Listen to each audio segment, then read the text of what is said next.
Selamat sore sebelumnya saya ucapkan kepada Bapak Ibu semua dalam Zoom Scores pada siang hari ini, sore hari ini. Untuk Scores diisi oleh seorang expert di bidang ekoturism dan marine restoration, yaitu Bapak Isten Sweno-Tamba. Namun sebelum masuk ke materi yang akan disampaikan oleh Bapak Isten, sebelumnya kita dengar terlebih dahulu sambutan yang akan disampaikan oleh Dr. Tris Razak. Pada Dr. Tris Razak, saya persilakan. Sambutan dari perwakilan departemen dulu kali ya, dari Pak Begin. Oh, dari Pak Begin dulu. Pak Begin, boleh? Sebagai sekdep dari departemen. Baik, Assalamualaikum warahmatullahi wabarakatuh. Selamat sore. Salam sejahtera untuk kita semua. Terima kasih kepada Mas Isten ya yang sudah bersedia untuk memberikan sharing pada hari ini terkait dengan kegiatan restorasi terumbu karang ya, dari adopsi. Seperti yang teman-teman ketahui, ini sudah season 2 dan yang ke-6 ya, pertemuan yang ke-6. Nah, mudah-mudahan Scores ini terus menjadi wadah, menjadi platform bagi kita semua untuk saling belajar dan sharing tentang kegiatan restorasi terumbu karang. Nah, dan mudah-mudahan ini bisa terus berlanjut ya. Jadi kami mengundang juga teman-teman ya, Bapak Ibu ya, yang ingin sharing ya tentang kegiatan restorasi terumbu karang atau rehabilitasi terumbu karang dimanapun ya yang dilakukan pada platform Scores ini. Kami sangat terbuka dan sangat menantikan ya, sehingga nanti ini menjadi wadah kita semua, baik para peneliti, praktisi ya, maupun nelayan misalnya gitu ya, ataupun mahasiswa yang berkegiatan terkait dengan restorasi terumbu karang bisa sharing di tempat ini seperti itu. Nah, kalau dari saya itu saja, Pak Mas Steven. Sekali lagi selamat melaksanakan Scores. Mudah-mudahan hari ini kita mendapatkan insight baru. Pasti kita akan mendapatkan wawasan baru dari pengalaman Mas Isten ya, dari teman-teman adopsi, dan mudah-mudahan bermanfaat bagi kita semua. Terima kasih. Assalamualaikum warahmatullahi wabarakatuh.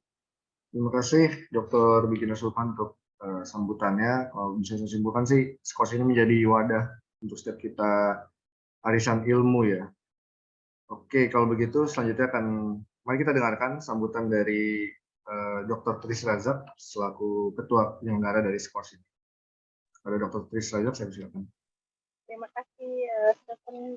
Mohon maaf bisa lagi ambil menyampaikan terima kasih banyak buat Kristen yang sudah bersedia mengisi ya. Ini akan menarik banget karena ini kayak crowdfunding gitu ya, Isten ya. Mungkin bisa di-share. Kita juga yang paling diperlukan di restorasi ini kan udah kita sering bahas ya, maintenance, monitoring, tapi juga sustainable financing untuk kegiatan restorasi gitu ya. Apalagi seneng gitu lihat Isten kayaknya komitmen banget gitu. Nggak sekedar menjual tapi komitmen lebih tinggi untuk membuat kegiatan ini berhasil. Jadi sebenarnya saya looking forward banget untuk dengar sharingnya Mas Isten. Terima kasih banget sudah bersedia sharing dengan kita. Terus tadi ada pertanyaan ya dari Isten, ada non-Indonesian speaking attendance nggak, partisipan apa enggak, atau semua berbahasa Indonesia? Mungkin bisa dijawab di chat room-nya. Udah gitu, Mas Isten tadi sempat bilang katanya ada video ya 1 menit yang ingin ditampilkan sebelum memulai sesinya. Kira-kira dari saya segitu aja. Looking forward to hear your share on your restoration program. Terima kasih Mas Isten. Terima kasih Stephen. Terima kasih Mbak Adik untuk sambutannya. Oke, apakah anyone speakers from outside of Indonesia here? Kalau nggak ada mungkin bisa dalam bahasa Indonesia aja nanti menyampaikannya Pak Isten. Kalau begitu, tanpa mengulur waktu lagi, saya persilakan pada Presiden Sweno Tamba untuk menyampaikan materinya pada hari ini. Saya persilakan, Pak. Baik, terima kasih Pak Stefan. Terima kasih juga buat Pak Beginner dan juga terkhusus Bu Tris. Luar biasa akhirnya bertemu Pak di online, karena waktu di tesis saya, waktu saya kuliah juga saya side juga Pak Bu Tris saja. Jadi it's an honor for me to meet you here and all of everybody who joined this presentation. Sebelum saya start, saya mau share satu video singkat sembari saya prepare untuk presentasinya. Thank you.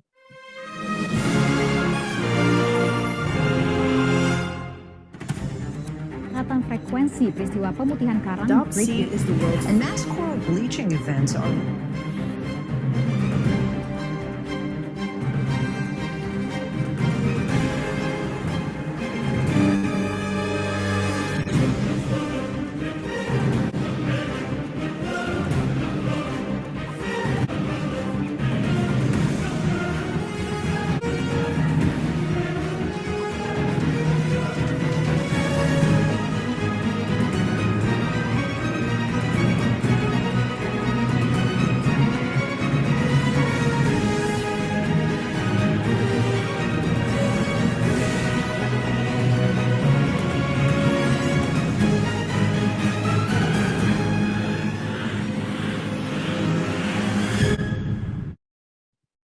Okay, I think I'm ready, and I will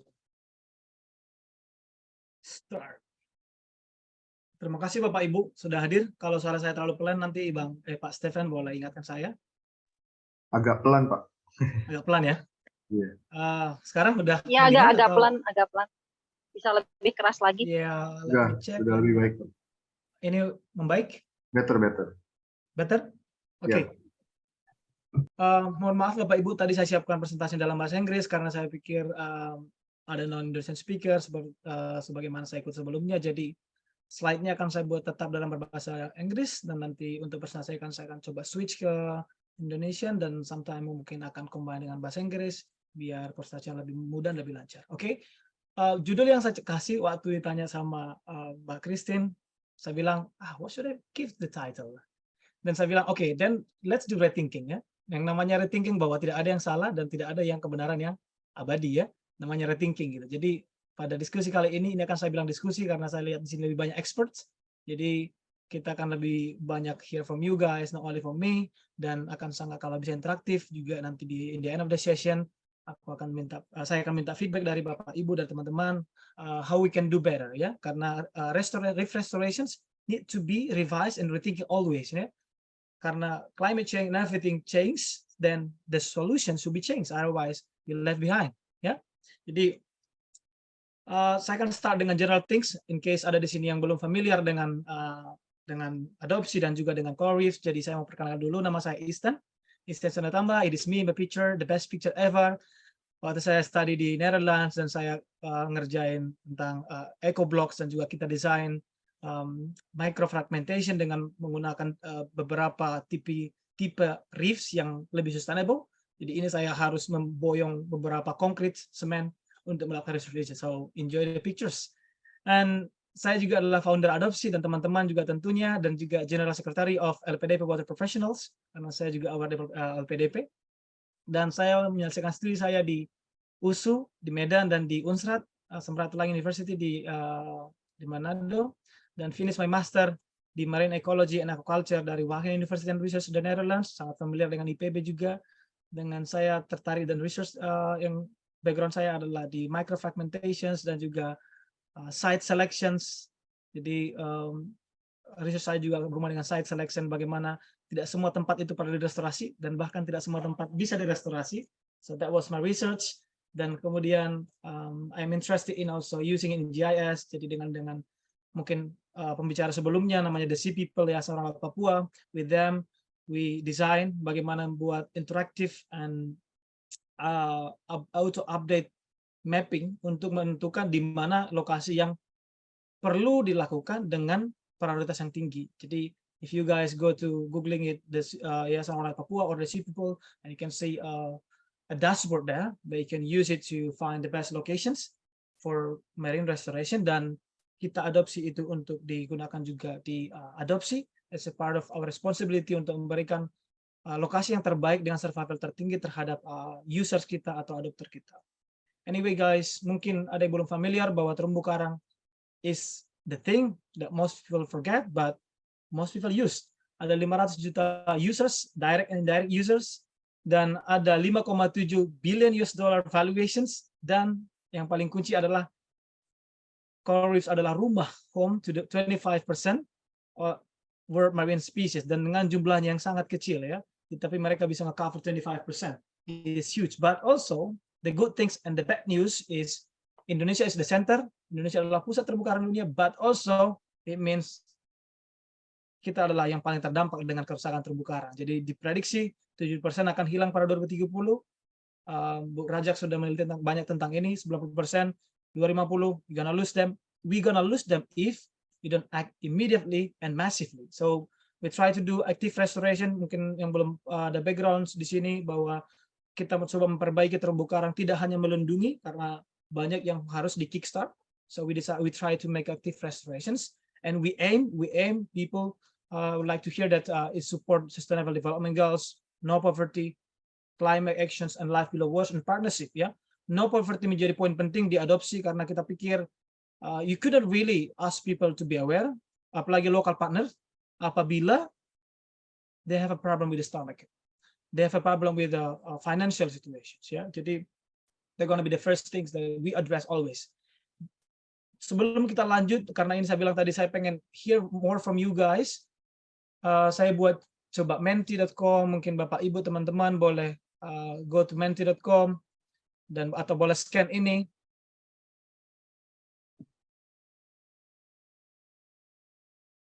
Kalau ada kendala boleh disampaikan.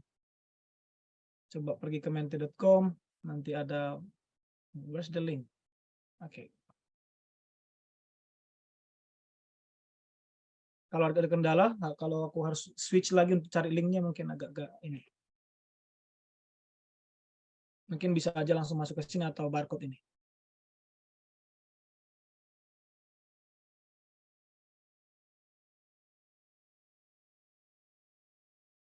Ya, apa semua sudah ready di menti.com?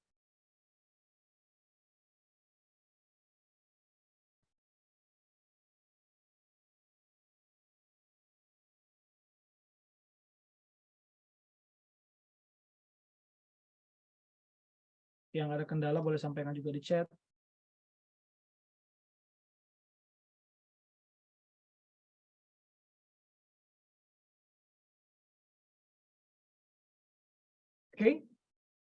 Oke, dan teman semua udah all set. Saya akan coba switch ke menti.com. Oops.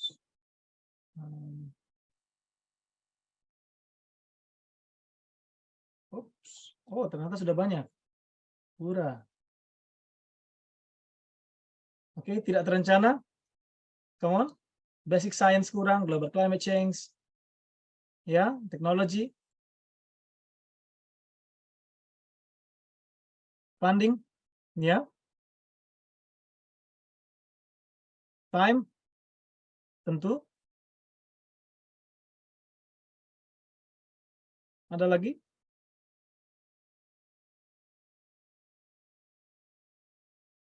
Ada funding, ada basic science, tidak terencana, teknologi, time, global climate change.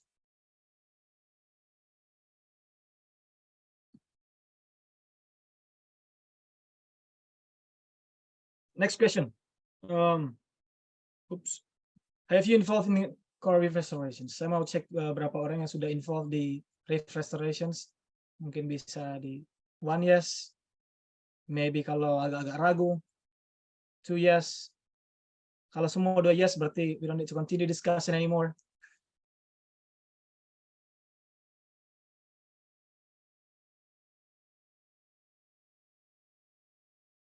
Okay, only 1 no.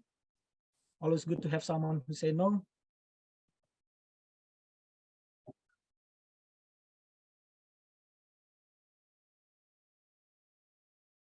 Ya.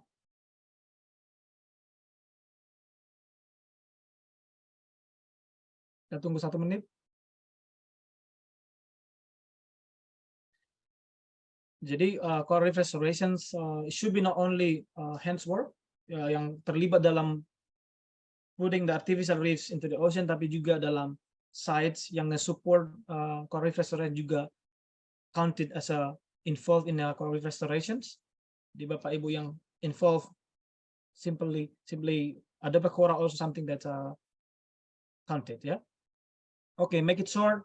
I will jump to presentations. Dan I'm glad that ada orang yang belum pernah join the reef restoration, dan let's see how we can help you to be involved in the marine restoration. Bagaimana nanti kita bisa memfasilitasi Bapak Ibu teman-teman yang tadi interested. I know because you guys here because you're interested, tapi juga let's see if you can we can facilitate you. So the problem is, ini saya cite dari Bu Dr. Tris Rajak, bahwa I'm one of the reader of your journal, bahwa it's sad, it's very sad, very sad that 533 project yang ada di Indonesia, yes, we are the biggest, but that's very slow, that's very low, ya, that's very low. Untuk Indonesia yang berapa? 15.600 pulau, 15.400 pulau, let's say 50% suitable for marine restoration, tapi punya 533 project, that's very slow. But also 101 rethinking 101 bahwa hanya less than 10% monitor. That's horrible, ya. Bahwa hanya 10% yang dimonitor bahwa what's happening with the system, ya. Makanya saya kasih detailnya bahwa rethinking gitu. What's happening with the system. Waktu saya melakukan tesis saya, penelitian saya pikir saya lakukan presentasi, saya bilang begini, bahwa dengan supervisor saya dan juga NGO yang involved dari Belanda yang ini involved di Marine Restoration Indonesia, saya pikir begini.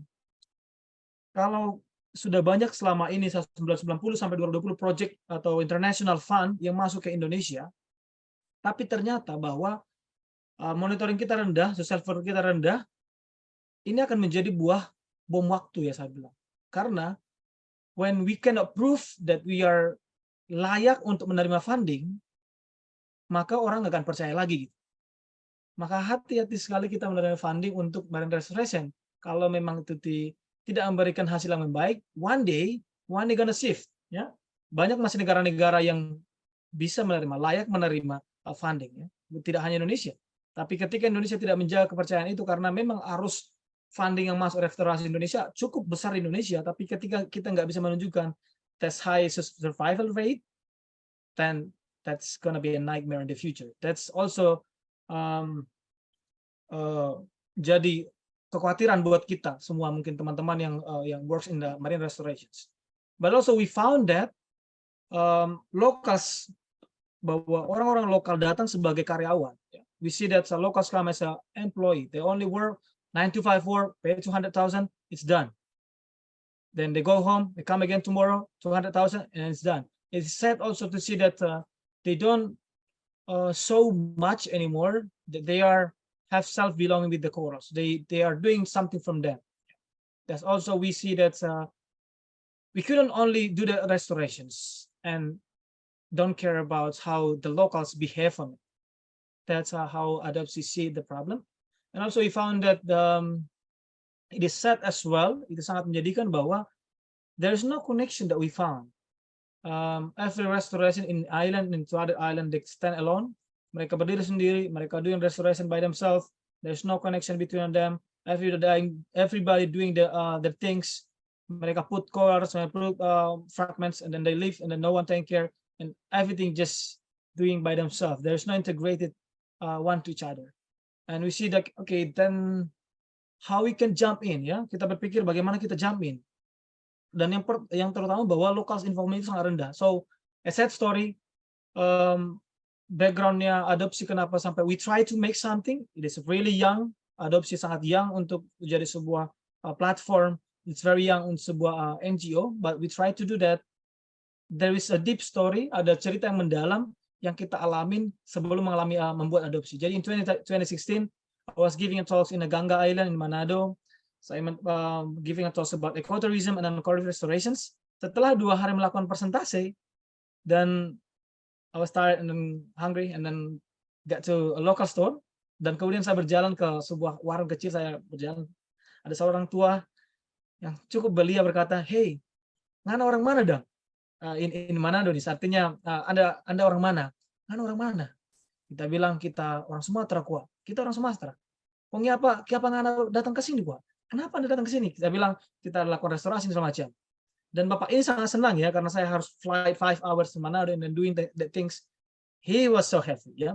Dia sangat bahagia dan dia bilang sama saya, nanti kalau semua pulang, ngana ambil jatuh orang pekora ya. Dia bilang, later on ketika kamu pulang, bawalah koral sebagai hadiah aja.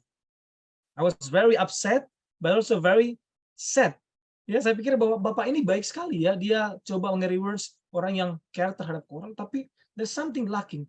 Local involvement, local knowledge sangat lacking, sehingga dia harus di kebaikannya dia harus say something that's not really need to say and not really need to do. That's why then we try to make Adopsi as connecting restoration partners. Nanti kita akan bicara sedikit tentang why we say we call it partners, why we don't call it as a employee or anything with the adopters worldwide. Then we have a missions to empower the locals. So in every works, this take a picture of a marine restoration that happens in Gili. Saya lihat juga ada di sini yang involved waktu itu, ada ibu ini. Saya coba search, quick search. Saya senang sekali melihat gambarnya bahwa ada local empowerment di sana.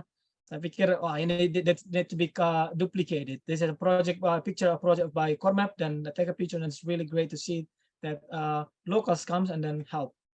But also I see also at the time that locals come as an employee, then they need to get paid and they go home. Then we try to manage to see that how to make a locals as the actors. Then we empower them in Adopsi, and also we are proud to say that we provide them with a platform so we can connect them to our adopters worldwide. And mungkin kita semua udah tahu bahwa Indonesia very lacking in the data, so we try to do something on it, bahwa setiap coras yang kita planting, kita selalu bikin chip on it, kind of a reference line, sehingga kita bisa attract dan juga mengukur pertumbuhannya nanti dengan aplikasi ImageJ, something simple, tapi it works to measure the growth. Then this our program in Adopsi. We try to make a adoption program, and one big integrated data. We'll talk about one by one of it. And also we are going on how to fund restoration as well. So we decided to make a conscious travel.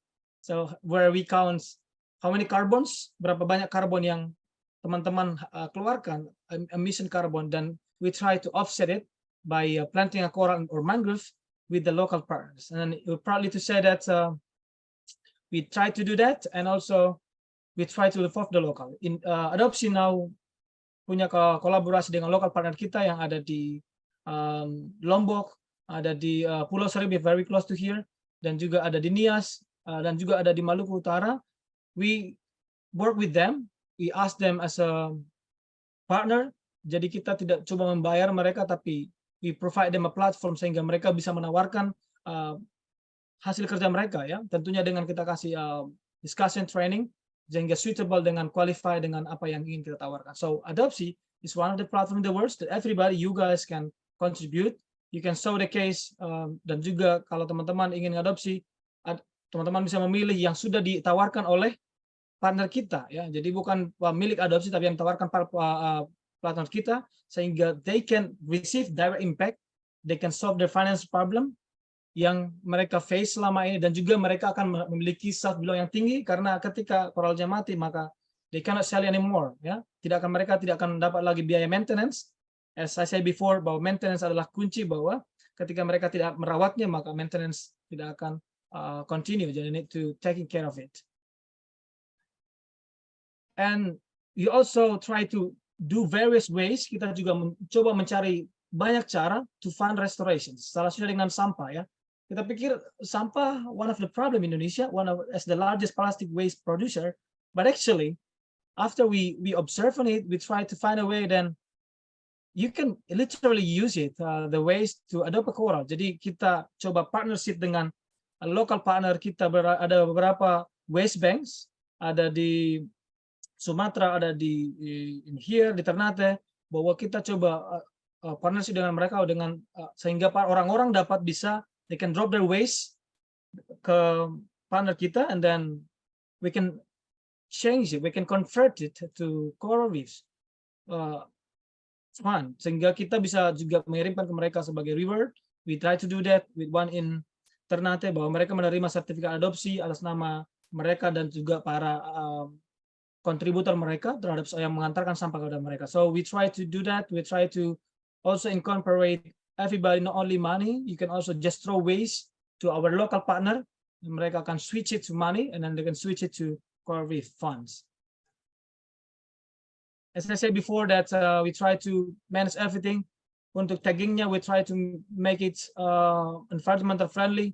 We use waste as well for that, but also we take it out and also use it as a reference line to take a picture, and then so adopsi we can manage and then analyze the data, not need to involve the locals, so not to make them busy with the data, but we do it by ourselves. That's how we try to tackle the lack of data. And these are one of the work, and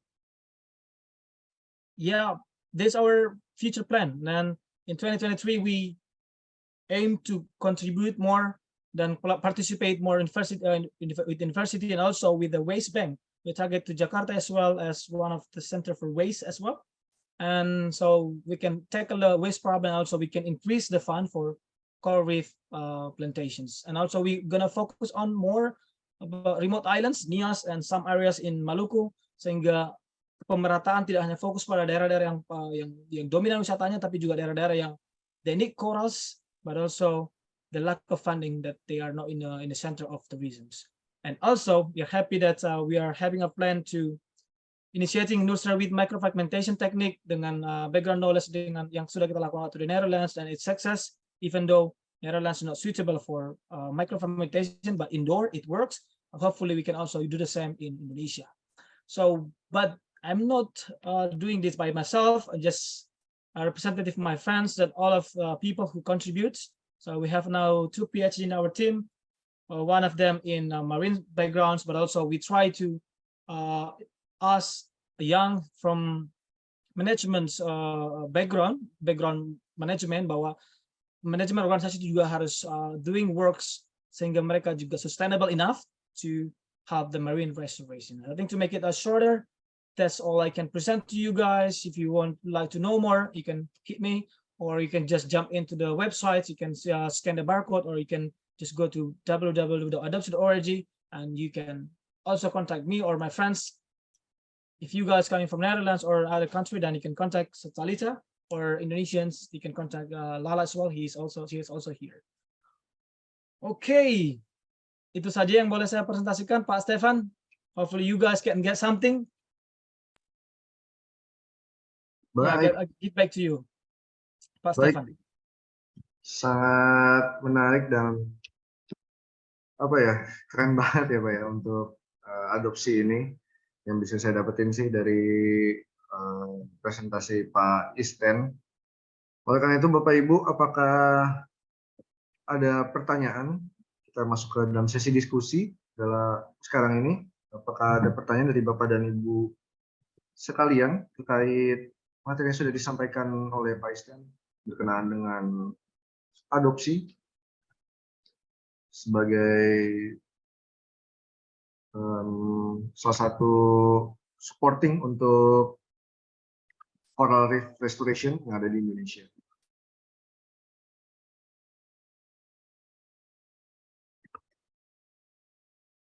Apakah ada Bapak Ibu?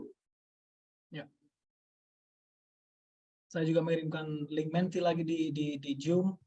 Tidak hanya Bapak Ibu bertanya kepada saya juga bertanya kepada Bapak Ibu. Saya mungkin pergi bisa ke Mentinya. I ask it that if you guys, Bapak Ibu punya any ideas or any thoughts that we can use it to do better in marine restoration, we are very welcome, ya.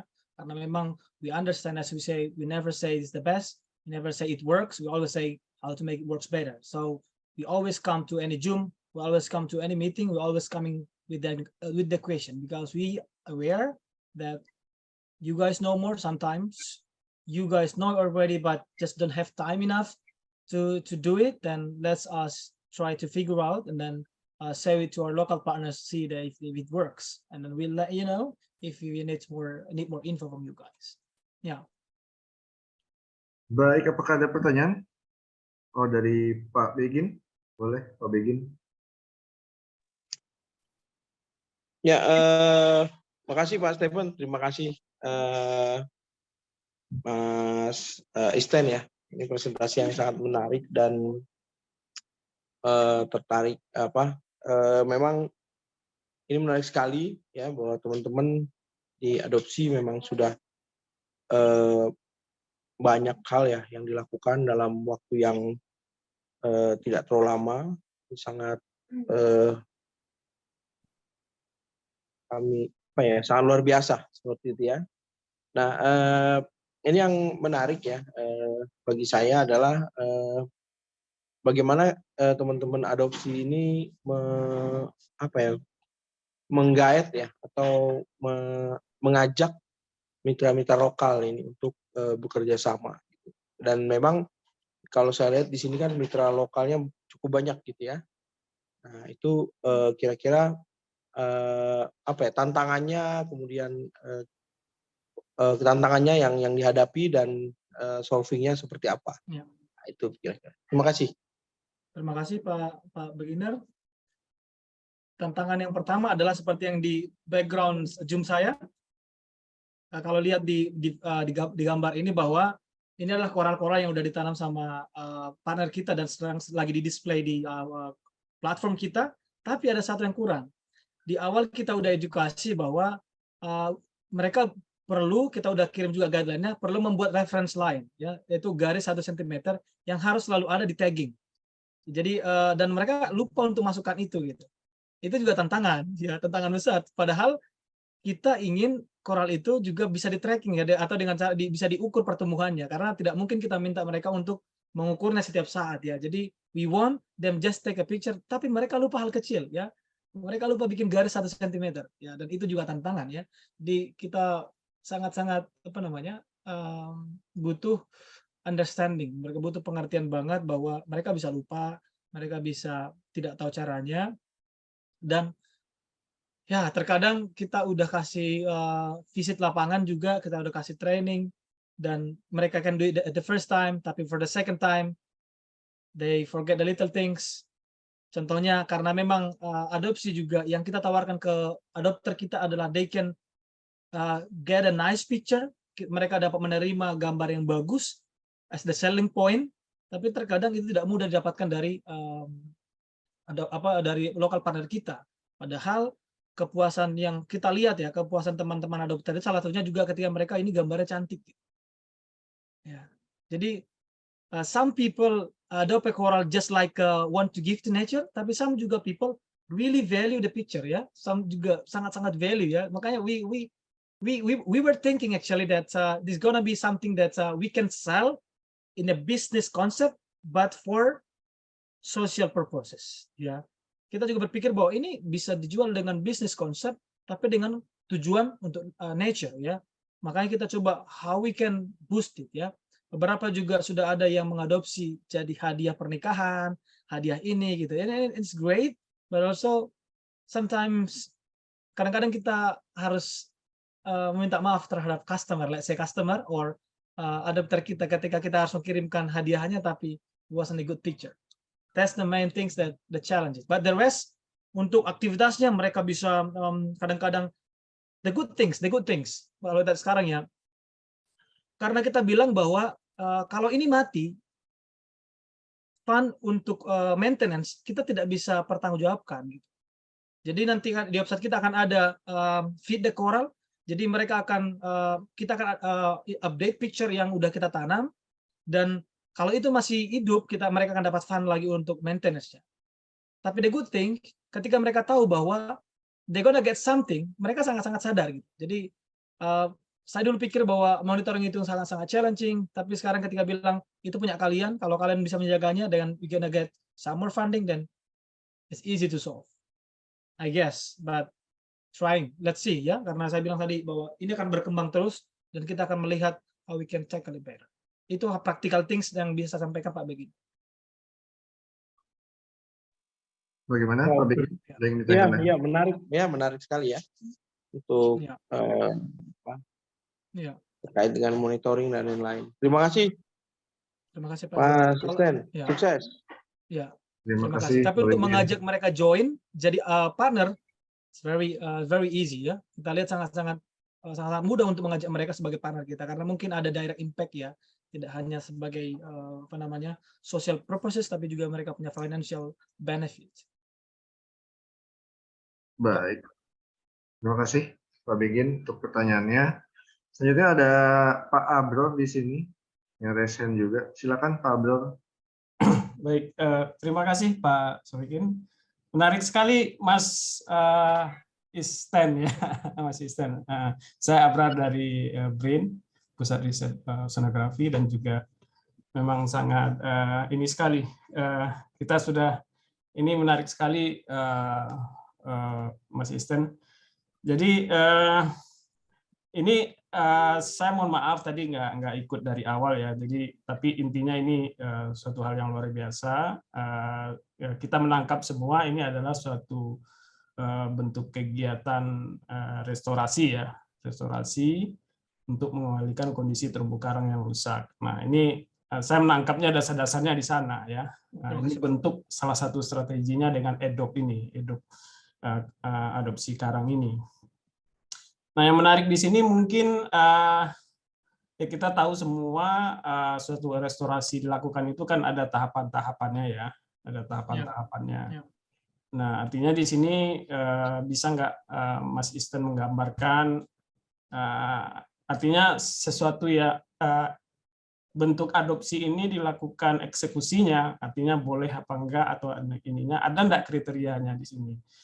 Atau ya semua orang yang minta adopt ya udah di approve atau di apa. Nah mungkin sederhananya mungkin ada enggak tahapan-tahapan restorasi yang memang teman-teman diadopsi kembangkan juga sehingga ini membantu semua mitra tadi ya untuk mengatakan oh ini memang pas untuk direstorasi.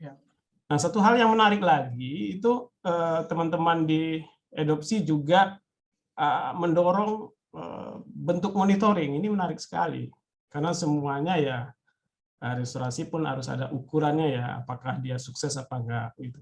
Nah itu teman-teman diadopsi juga mendorong itu semua mitra melakukan monitoring ya. Nah tadi Bang Begin tadi sudah menanyakan dan salah satu kendalanya ternyata membangun kemitraan itu secara teknis ya ada kendala tadi kayak mungkin hanya sederhana ya reference lainnya jarang lupa. Nah mungkin teman-teman adopsi ya, sudah mengembangkan panduannya atau prosedurnya sehingga semuanya standar. Nah ini mungkin juga kalau belum ini juga didorong sehingga kemitraan yang terbangun tadi sinkron ya satu alur dia dalam ininya. Nah mungkin yang terakhir selain restorasi dengan secara artifisial ini ya dengan transplant dan lain sebagainya. Satu hal yang menarik sebenarnya untuk melihat recovery sebuah terumbu karang itu habis kerusakan adalah monitoring on natural recovery-nya. Ya, jadi artinya teman-teman mungkin juga bisa menambahkan kalau memang belum ada bagaimana natural recovery-nya. Apakah dari rekrutmen karang atau apa di daerah lokasi itu. Mungkin itu Mas Isten, sukses ya. Saya senang sekali ini teman-teman, bagus sekali ininya programnya. Ya nanti sama-sama kita dorong untuk sebuah terumbu karang Indonesia yang jauh lebih bagus ke depannya. Terima kasih. Terima kasih Pak Abrar. Untuk poin yang tadi mungkin luar biasa, saran-sarannya akan kita eksekusi pasti, always. Kita eksekusi, we can always do better, dan itu a must. Untuk yang tadi bagaimana, apakah mitra kita bisa serta-merta langsung merestorasi di mana saja? Untuk sekarang kita sedang membangun, also di website kita nanti, sedang on proses WIP, bahwa sebelum mereka melakukan restorasi akan ada mungkin Bapak Ibu sudah tahu itu, tapi sekarang automatically belum ada, bahwa akan ada site selection test, suitability test bahwa ini cocok atau tidak. Jadi waktu saya research waktu di kampus di Wahid University, saya coba bikin matrix untuk define di mana yang cocok dilakukan restorasi dengan successful rate yang lebih tinggi gitu. Dan juga mendefine intervensi seperti apa yang paling cocok gitu. Karena nggak semuanya harus pakai artificial reefs. Kadang-kadang harus pakai substrate stabilizer atau bahkan hanya removal alga dan natural recovery akan bisa gitu. Jadi kita sekarang mendevelop itu, dan sekarang yang udah hal kecil yang udah kita lakukan bersama dengan the Sea People ya, orang Papua, kita coba mapping ini dengan GIS. Mungkin ada tadi kalau Bapak lihat tadi di slide saya bahwa di situ udah terlihat daerah yang harus dilakukan restorasi high priority dan daerah yang not do that. Nih, coba saya jump in sebentar. Dan ini mungkin malah tahu ada di sini mahasiswa. That's really important ya. Mungkin saya sangat menarik yang ini. Jadi ketika ini di zoom nanti, di zoom akan dapat di sini cuma 1 hektar yang perlu direstore. Di sini yang bisa di hektar cuma 0,5 hektar, hanya 7 sites. Dan kalau itu bisa di scale up se-Indonesia, bahkan akan sangat mudah untuk menentukan di mana lokal partner kita. Tapi untuk sekarang, saya sangat senang karena Dr. Rajik di sini, bahwa saya senang sekarang saya coba memakai hasil penelitian beliau untuk mempermudah kita target-target lokasi, yaitu we see from the history ya. Kita lihat coba search for creek. Nah ini adalah titik-titik merah, ini adalah hasil penelitian Dr. Rajak yang untuk membuktikan daerah-daerah di mana yang sudah pernah dilakukan restorasi. Dan dari situ kita coba drop the ball, dan we see di mana yang paling perlu untuk dilakukan, dan kita juga sudah memiliki sedikit history.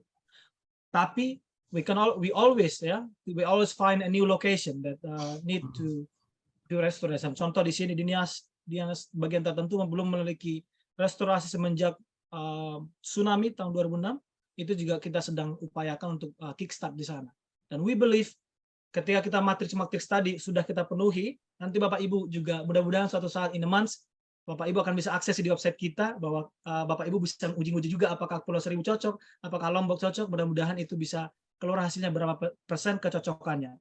But we're still developing this one, and probably we will talk to you soon, Pak Abrar, about this and how your feedback may be valuable for this future project. Itu aja mungkin yang boleh sampaikan, and the rest we will apply that, Pak Abrar. Ya, sedikit aja tambahan. Ya, saya tertarik itu sebaran data ya dari Mbak Razak ini, Mbak Tris ya. Menarik itu. Cuma ya ini info aja. Kebetulan kita punya lokasi monitoring untuk status terumbu karang. Itu yang di Mentawai, ya saya belum melihat ada dotnya. Nah, artinya Mentawai. based on data itu cukup dikatakan tutupan karang hidupnya hingga kita terakhir kemarin monitoring itu menunjukkan penurunan yang terus-menerus, walaupun tidak hanya oleh pemutihan karang 2016 ya, sebelumnya pun mereka juga sudah drop terus ininya tutupan karangnya. Memang fakta yang kita lihat di lapangan di Mentawai itu kondisi lokal ya, tidak di semua lokasi. Memang permasalahan abrasi luar biasa di sana. Nah, abrasi saya rasa ada kaitannya dengan pemanfaatan lahan, pengembangan lahan, garis pantai mungkin mengalami perubahan karena ada pengembangan di pesisir dan lain sebagainya. Ini sangat berpengaruh terhadap abrasi itu. Artinya di sini mungkin ke depan restorasi mungkin salah satu solusi bagaimana juga bisa menjaga garis pantai dari abrasi, tentu dengan metode yang disesuaikan gitu. Nah, ini hanya info aja, Mas. Ini mungkin bisa dikembangkan dengan mitra di sana nanti ke depan. Terima kasih. Pak ya. Mungkin juga akan kita masukkan juga itu jadi salah satu indikator. Ya, kita cukup data untuk monitoringnya dalam mungkin ya 10 tahun terakhir lah. Wow. Tersedia. Itu keren Pak. 10 tahun itu udah cukup oke. Iya. Ya. Oke. Dan juga terima kasih, Mas. Terima kasih Pak. Dan yang tadi juga masalah abrasi kita akan masukkan juga di matrix nanti sehingga site selection. Karena saya lihat dotnya belum ada di sana itu. Ya. Oke. Ya, makasih. Baik, Pak. Baik, terima kasih Pak Abrar untuk pertanyaannya. Selanjutnya ada dari Pak Ovi Johan. Saya persilakan Pak Alfi Johan.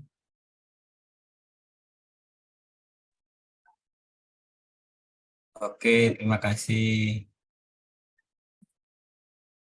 Ya, Siapa tadi Istan ya, Mas Istan? Terima kasih banyak nih ya, pada ya. ilmunya. Terima kasih. Saya melihat ada beberapa metode tadi ya, saya lihat Ya, satunya di belakang ini.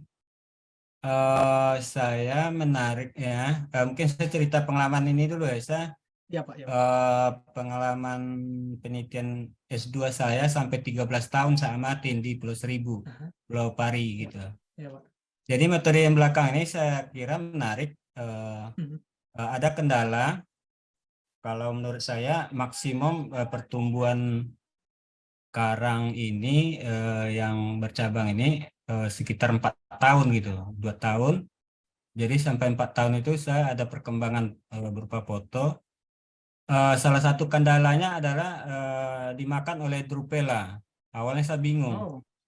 Dimakan oleh Drupela sehingga cabang bagian bawahnya itu rapuh, dan itu saya ambil fotonya. Awalnya saya tidak tahu itu apa penyebabnya. Kemudian ada workshop tentang, kalau ingat 2007 itu kebetulan apa Abra juga ada juga kayaknya di Filipina. Expert karang semuanya di dunia itu ada di situ gitu. Saya tunjukkan foto, dia minta zoom, terlihat Drupela gitu. Makanya saya lihat ini peralon, dasarnya peralon itu kemungkinan ditumbuhin oleh alga ini agak lambat. Jadi metodenya cukup menarik gitu deh, saya hubungkan dengan pengalaman saya. Mungkin dengan ini mungkin dia Drupelanya tidak ketemu karang dulu gitu, mungkin berapa senti nih naik ke atas gitu kan.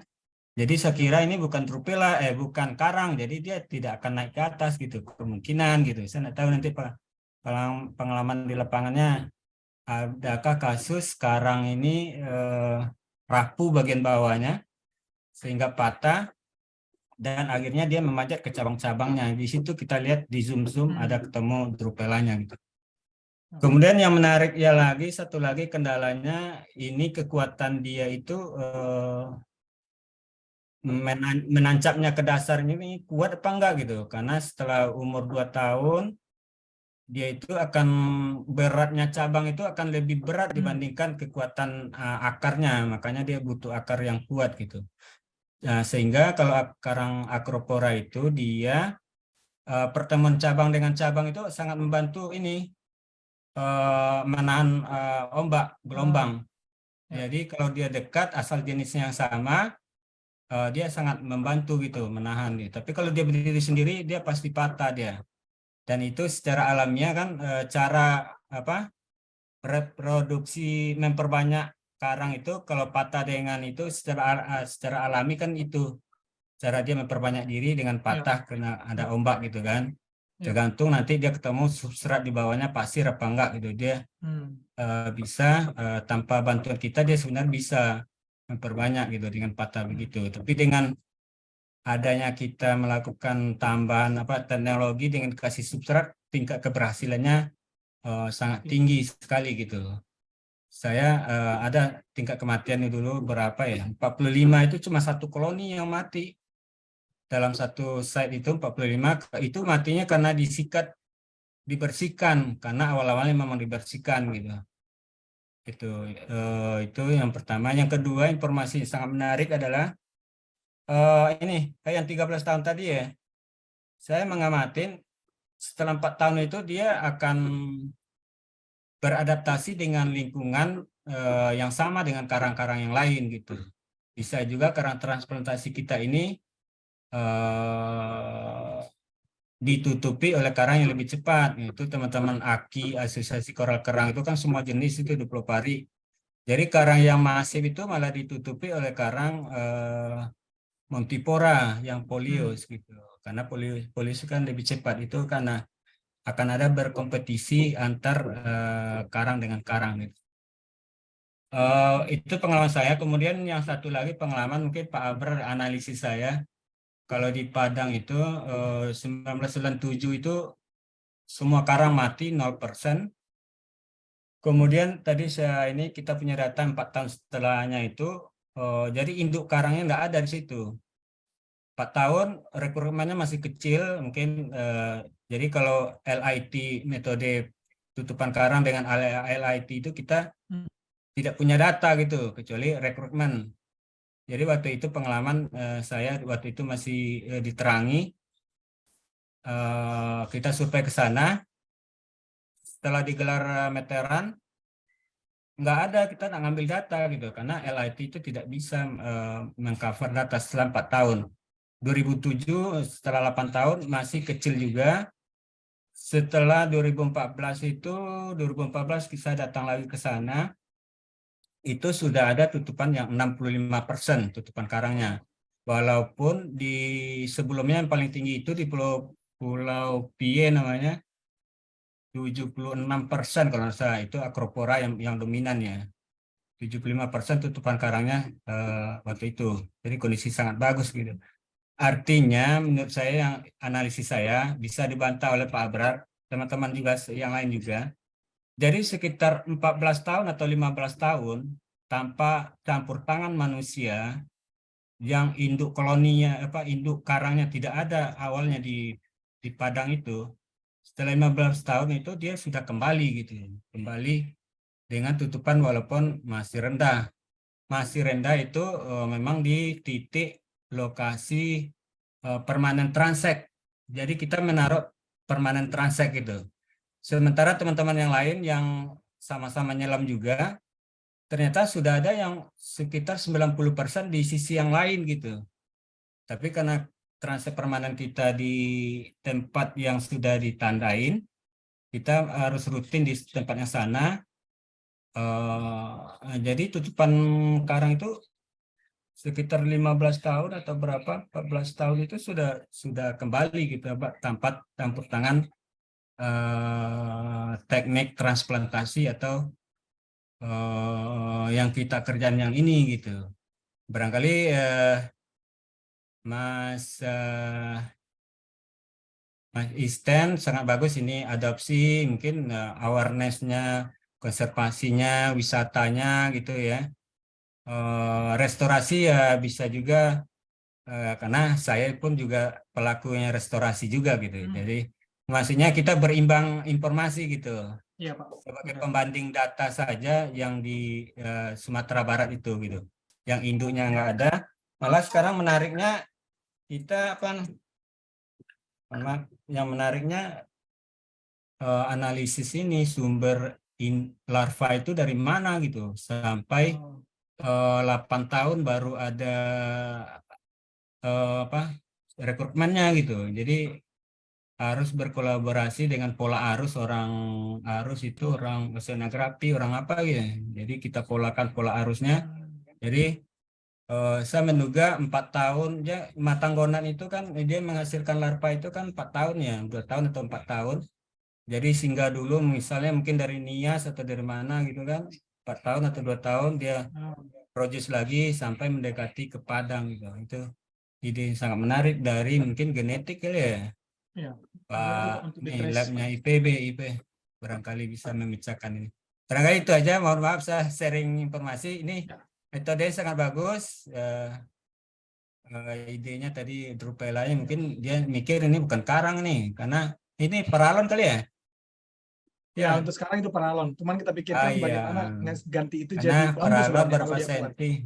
Ya, paralon berapa senti.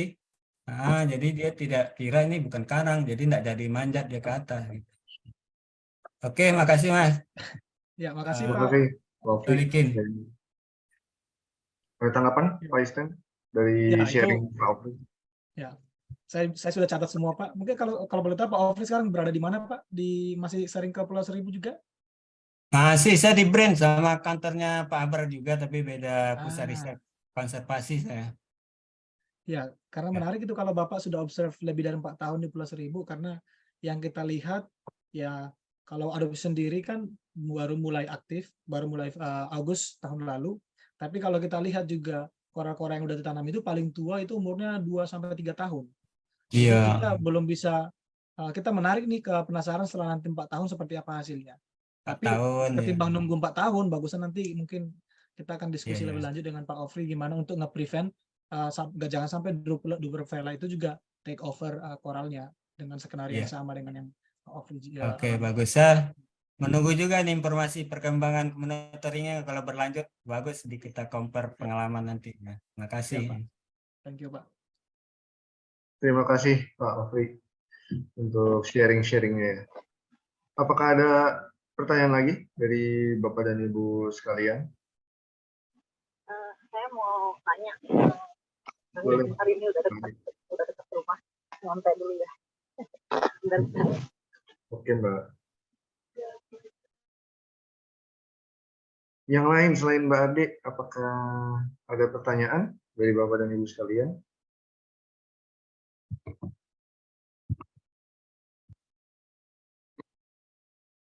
Kalau saya boleh nanya, Pak Isten, kalau kita sebagai adopter itu bisa monitoring secara langsung ya di mobile kita, di app mobile kita berarti ya, kayak tumbuhan karangnya ya? It's a very good question. Untuk apa namanya, directly mungkin hanya kita bisa update gambar ya Pak.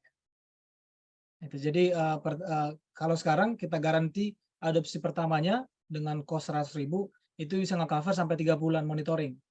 Nah setelah 3 bulan Bapak tetap bisa menerima update-nya apabila Bapak ngadopsi lagi, ya atau Bapak ngerekomen orang lain untuk ngadopsi atau untuk nerusin perawatannya begitu. Dengan begitu kita ingin make sure bahwa tidak ada koral yang ditanam tanpa dirawat. So kita ingin make sure lebih baik kita tanam 1 tapi dirawat ketimbang kita tanam 10 tapi nggak ada yang dirawat begitu Pak. Dengan begitu kita akan update gambarnya ke Bapak koral yang udah ditanam. Tapi tidak semua koral itu bisa kita identify individually gitu ya. Tapi ada yang dia harus per blok gitu. Karena ada permanent tagging yang bisa dilakukan per blok, jadi per 10 koral. Kadang-kadang kita harus kirimkan ke Bapak gambar dari 10 koral, yang artinya salah satu dari 10 ini ada koral Bapak. Karena tidak semua bisa diidentifikasi one by one, tapi per blok bisa. Oh. Iya Pak. Baik. Kalau tidak melanjutkan adopsi setelah 3 bulan, itu gimana nasib karangnya Pak? Bagaimana Pak? Kalau setelah 3 bulan adopter tidak memutuskan untuk melanjutkan adopsi lagi, itu bagaimana nasib karangnya Pak? Ya, kalau untuk sekarang kita coba apa namanya kata mungkin financial subsidi silang ya Pak ya. Oh, subsidi. Cost-nya yang di sini bisa nge-cover yang extend sampai 1 tahun gitu Pak. Coba dari misalnya nih untuk biaya plantingnya itu kita cut dengan berbagai cara untuk nge-cover dia sampai 1 tahun. Jadi keberlangsungan daripada adopsi itu tergantung banget pada bisnis modelnya gitu. Makanya sekarang kita extend nanam tidak harus pakai uang, bisa pakai kasih sampah gitu. Jadi mudah-mudahan sampah tidak akan pernah habis ya. Mudah-mudahan habis. Tapi sepertinya nggak akan habis sampah plastik di Indonesia ini. Jadi mudah-mudahan artinya sampah ini aja dikumpulin kalau partner kita bisa nge-survive untuk maintenance-nya. Mudah-mudahan juga kita sedang nge-design conscious travel, regenerative travel yang mudah-mudahan bisa juga nge-cover bukan banyak tapi untuk maintenance-nya mudah-mudahan bisa nge-cover. We only hope. Tapi dari bisnis model yang coba kita bangun, mudah-mudahan ini bisa sustainable in term of fund dengan tujuan konservasi, of course. Jadi adopsi, ada yang pernah bilang, are you trying to retail adopsi corals? Ada yang bilang bahwa apakah kamu coba ingin mengkomersialisasi coral? Of course not. Ya, we are not trying to take profit from adopsi. Tapi tidak ada program apapun yang jalan tanpa itu. Tanpa fund, tanpa business model yang sustainable. Jadi kita coba lihat, kita di tim kita sekarang ada PhD di financial management, dia coba kita minta untuk nge-support bagaimana bikin business modelnya ini, dia how company works, tapi juga dengan tujuan yang mulia untuk restorasi, sehingga we knock the heart, but also we knock the mind, gitu Pak Stefan. Jadi kita coba lihat apakah keduanya bisa inline. Kira-kira gitu Pak Stefan. Tadi ada yang udah resen, tapi maaf aku masih ngomong. Pak Indra Wijaya sepertinya. Oh iya, Pak Indra. Terima kasih Pak Stefan. Mau nanya, saya pelaku transplantasi untuk komersial. Dulu awal-awal tahun 2000-an tuh saya bersama Pak Ovi, Pak Abraham untuk mengembangkan transplantasi bersama Aki di Pulau Seribu. Cuma kan tantangan sekarang itu Pak Stefan, saya mohon maaf saya tidak mengikuti, saya baru masuk juga dari tadi. Saya cuma mau nanya Pak Steven, apakah sudah juga mengembangkan untuk yang kalau bahasa dagang kita itu large volume species, itu spesies yang koloni besar. Kalau sekarang kan cenderung masih yang small volume species, Acropora CS, walaupun sekarang tren perdagangan hasil transplantasi itu sudah bagus itu trennya untuk yang Acropora. Ada yang Acropora dalam, kayak Acropora Pikachu, Acropora suarsoni, Acropora plana, dan tapi Acropora dangkal itu masih bagus juga seperti Acropora millefora, Acropora tenuis, dan beberapa Acropora lainnya. Cuman ya kami kan di perdagangan kalau misalnya itu dokumennya harus lengkap ya Pak Steven, Pak siapa? Pak Isten. Pak Einstein. Isten aja Pak. Satu nggak apa-apa. Termasuk adopsi juga harus lengkap dokumennya. Karena adopsi dari mana, asal dari mana, angkutnya dari mana, itu biasanya harus lengkap di kami. Cuman yang pertanyaan saya tadi, apakah memungkinkan juga adopsi untuk jenis-jenis sekarang yang pola spesies, ya katakanlah yang kecil-kecil dulu, yang kayak Lobopilia, kayak Simpilia, dan mungkin juga apakah ke depannya nanti juga untuk adopsi yang jenis-jenis yang Thrassyphilia atau Belsopilia atau Acanthopilia. Info juga Pak Istan, sekarang ini kami di company yang bergerak di bidang transplantasi sekarang ini juga sudah mengembangkan yang ex situ. Jadi kami kembangkan di farm itu untuk jenis-jenis tertentu, tapi ex situ. Jadi di luar laut, jadi di farm kami, dan itu sudah berhasil dan sudah ada beberapa yang berhasil untuk dipasarkan. Itu sementara Pak Isten. Terima kasih. Terima kasih Pak Indra juga atas feedback-feedbacknya. Hanya untuk ini aja, coba share screen sebentar, bahwa mungkin saya salah tangkap atau seperti apa, bahwa mengadopsi koral, adopter kita mengadopsi koral bukan untuk take out from the ocean gitu ya. Jadi tidak ada perpindahan koral dari satu tempat ke tempat yang lain. Saya akan tetap kita lihat evaluasi apakah ini memerlukan dokumen juga.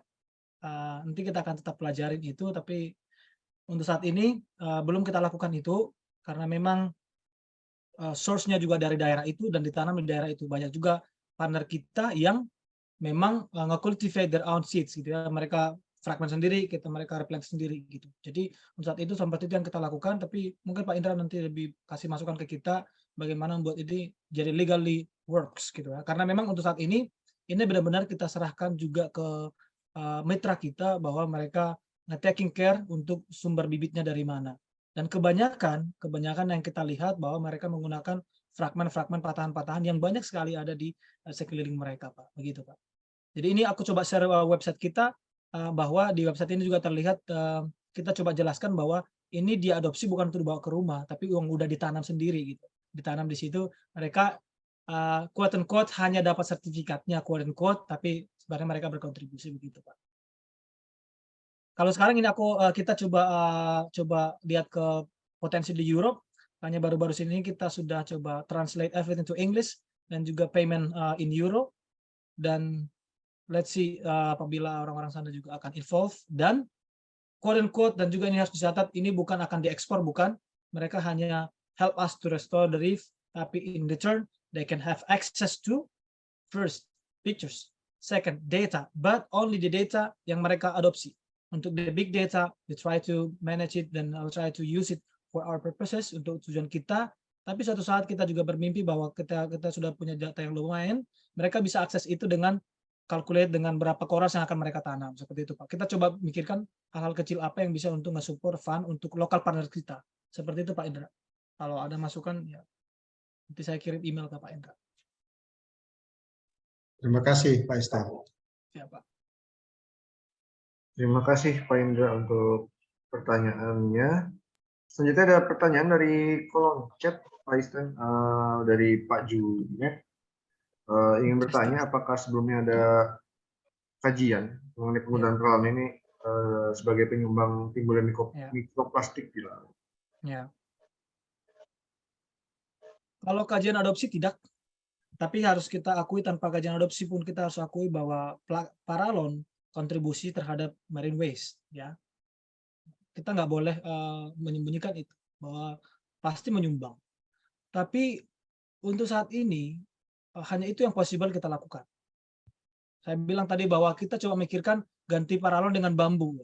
Cuman tadi ada masukan dari Pak Ofri atau siapa tadi, bahwa ini apakah ini akan kuat juga kan? Kita coba mikirkan seperti itu. Tapi kalau Bapak kira-kira ada nanti saran how we can use it, kita akan coba switch dengan produk yang lain. Walaupun quote unquote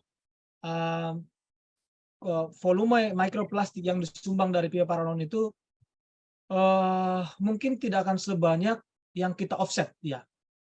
Yang tidak sebanyak yang kita offset melalui dari donate waste to Adobe Coral ataupun Coral yang akan berfungsi sebagai stabilizer gitu-gitu. Kita coba menghitung-hitung itu dan mungkin akan bisa masing offset gitu Pak ya. Tapi we aware sekali bahwa paralon ini sangat-sangat harus dihilangkan kalau bisa ya. Tapi we try to find out. Kita coba mencari apa solusinya. Ya gitu Pak Jun. Bagaimana Pak Junet, ada yang ingin ditambahkan? Oke, cukup Pak. Terima kasih Pak. Terima kasih Pak Junet. Mbak Ade? Ya, makasih, menarik banget ya Mas Ikan. Saya suka banget maksudnya modelnya ya, bisnis model, karena restorasi itu bukan suatu hal yang murah dan bukan yang mudah gitu ya. Seperti kalau yang saya pernah lihat cukup amazing sih yang Mars ya, itu gila-gilaan gitu. Tapi mereka investnya juga luar biasa ya. Mereka men-treat restorasi itu as their business with nature gitu ya. The profit they can get from nature gitu. Jadi itu memang luar biasa. Yang saya salut ya sama bisnis model well thought gitu ya, jagoan lah anak-anak muda, nggak kayak yang tua-tua kayak saya gitu ya. Tahunya cuma dagang doang, ini harga berapa gitu ya. Tapi kalau ini ada kayak kalau nggak di-maintain uangnya nggak muter lagi. Terus kalau 3 bulan nggak nge-refer temen kayak gitu-gitu kan keren ya. Saya satu pertanyaan saya aja ya, karena restorasi itu keberhasilan restorasi ini ada yang beda restorasi dengan coral gardening gitu. Kalau coral gardening ini mohon maaf Ibu Tris, sepertinya kehilangan koneksi. Dengan koneksi kayaknya Pak Ustaz. ya telepon masuk tadi. Ada fungsi ekologi yang kembali gitu ya, dan lain sebagainya. Nah, kalau untuk ngelihat adopsi ini, saya pengen tahu atau ingin menyarankan ya, harus ada planning untuk upscaling ya, gitu ya, membuat ini menjadi suatu ekosistem yang kembali sehat gitu. Jadi nggak cuma sekedar nggak sekedar jualan satu piece, satu branch, ada yang beli gitu ya. Nanti itu kan kalian turnover-nya akan sulit ya. Jadi saya kebayangnya tuh kalau kalian misalnya menggabungkan ini gitu ya dengan sistem crowdfunding yang lain, atau misalnya menulis proposal yang benar-benar project based proposal untuk pairing ini, supaya kalian program kalian sendiri gitu ya, untuk upscaling, untuk memperbesar, untuk keberhasilan sebagai dari sisi marine biologisnya gitu ya, bisa tercapai gitu. Apakah itu sudah menjadi bahan pemikiran kalian juga? Terima kasih.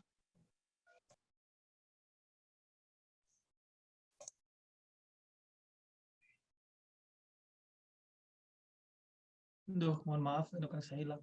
Gimana tadi Bu Tris? Saya nangkapnya kita harus coba ini combine dengan crowdfunding dan juga untuk scale up. Ada info lain yang saya miss? Ya, itu tadi saya ngomongnya kalau yang scale up itu apakah bisa di-combine dengan kalian menulis grant proposal ya, kayak project proposal gitu ya. Karena kayaknya kalau untuk mengharapkan pembelian cabang PC sekarang itu akan lama sekali mungkin ya, kecuali misalnya ada yang tiba-tiba jadi viral semua 1 juta orang beli gitu. Nah itu beda hal gitu ya. mungkin itu juga satu target yang harus dibuat kali untuk anak-anak muda yang memviralkan ini. Jadi ada satu orang yang beli dengan harga satunya 7 euro, kalian dapat 7 juta euro gitu ya. Why not gitu. Nah, apakah ada arahan ke situ, ada plan untuk nggak cuma berjualan dengan seperti adopsi ini, tapi juga untuk menulis grant proposal yang mungkin lebih banyak muatan restorasinya atau apa ya. Maksudnya di sini yang mengkomen udah dewa-dewa semua tuh, Isten, Bang Abrar, Bang Ofri, Indra, itu udah tinggal dimintain bantuan tuh nantinya. Gitu. Jadi saya pengen tahu aja plan besarnya adopsi apa ya? Ya, tentu yang sekarang banyak kita lakukan masih di B2C, ya, masih di B2C directly dengan meningkatkan awareness masyarakat individu, karena memang kita melihat ketika dia udah sampai pada adopsi koral, ini udah pada level mereka akan jadi aware, masalah sampah aware, masalah global climate change aware, begitu udah akan aware. Tapi tentu ini tidak bisa menjawab persoalan degradasi koral yang 70% tadi, atau bahkan 90% tadi, itu tidak bisa. Makanya memang kita juga akan targetkan ke sana, ke B2B, kita akan membuat jadi lalu upset kita nanti, company can adopt colony atau bahkan satu coral garden yang bisa mereka adopsi, kita akan arahkan ke sana. Dan juga untuk, ya tentu untuk brand, sedang kita usahakan, tapi we are trying to make it slowly tapi kokoh begitu. Model kita jalan dulu, lokal partner kita kuat dulu, kita coba mencari banyak kegagalan dulu, tiba-tiba adopsinya apa koralnya tidak ditanam atau seperti apa, atau tiba kita dikirimin gambar koral yang udah pernah ditanam, kita coba menyelesaikan itu dulu, hal-hal yang di dapurnya dulu seperti itu, Bu Tris. Tapi dengan umur yang almost a year, mudah-mudahan kita udah ready ke sana, udah coba masuk untuk B2B and also grant. Tapi we're trying to figure out what's the best work for that. Terima kasih Bu Tris. Keren banget. Berkenan nanti, ya silakan Bu. Keep up the good work aja. Nih, terima kasih Bu Tris. Senang lihat perkembangan. Ya. Terima kasih Mbak Ade untuk pertanyaannya. Apakah ada pertanyaan lagi dari Bapak dan Ibu sekalian peserta skors hari ini?